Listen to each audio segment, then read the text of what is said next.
And now I want us to talk about familiar spirits. Familiar spirits. What are familiar spirits? How do they operate? Where do they come from? Familiar spirits are spirits that have attached themselves to particular families.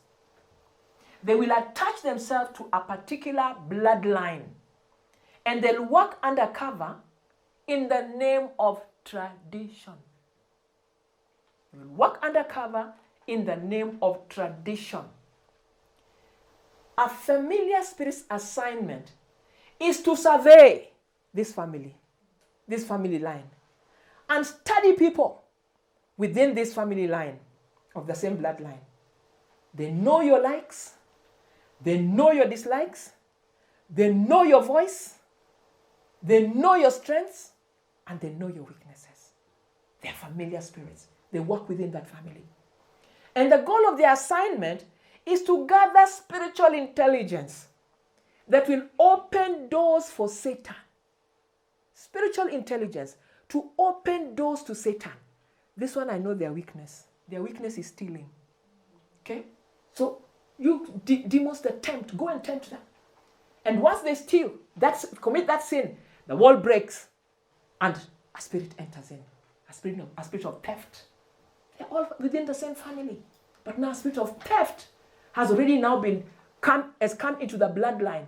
And this spirit of theft, its main aim is not just to stay in the person they have entered. They want to make sure that when this person eventually passes on, they can enter another member of the family, because they want to stay within the family line. Familiar spirits, they know the history of the family. They know the history of the family back for generations. Because remember, Satan has been perpetrating year after year, making sure that people are involved in idolatry, so that 4 more generations, and the familiar spirits are very happy. That is their bloodline, and they hold on to it fiercely. I know, because we have dealt with familiar spirits, and they are ferocious. And they hold on to their host. They hold on to the person, because they figure, where else will I go? This is the only family I know. So they know what people's voices sound like. So familiar spirits appear to individuals as their dead relatives. Many times, a familiar spirit will appear to a member of a family as a dead relative, and particularly in dreams and visions. But that was my mom, my late mom. It was her. I know her voice. It sounded like her. The demon studied your mother for centuries, from the moment she was born up to the day she died. Knows how she looks, can masquerade as her, knows her voice. If she was a very harsh person, even in that vision, she was still harsh. It was my mother. Even in the dream, she was scolding me. You see, because even familiar spirits, they want to gather spiritual intelligence that open doors for Satan. Okay?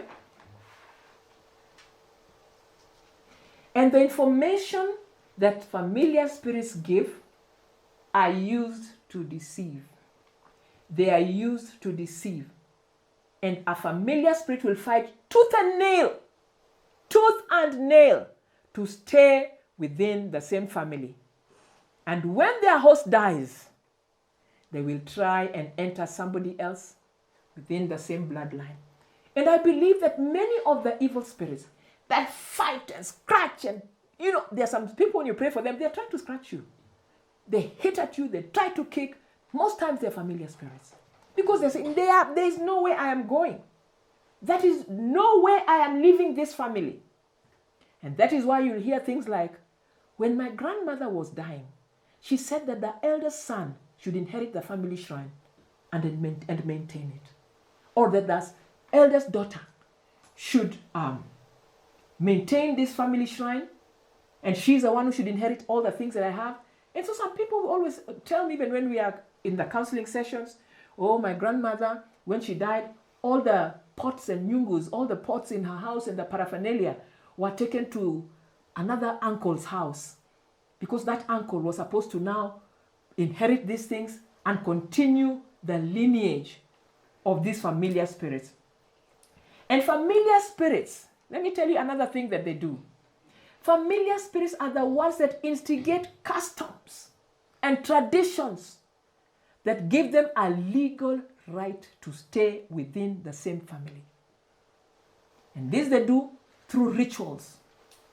When the family does these rituals, when they continue to sacrifice sheep and goats, it strengthens the altar and strengthens the legal rights of these familiar spirits.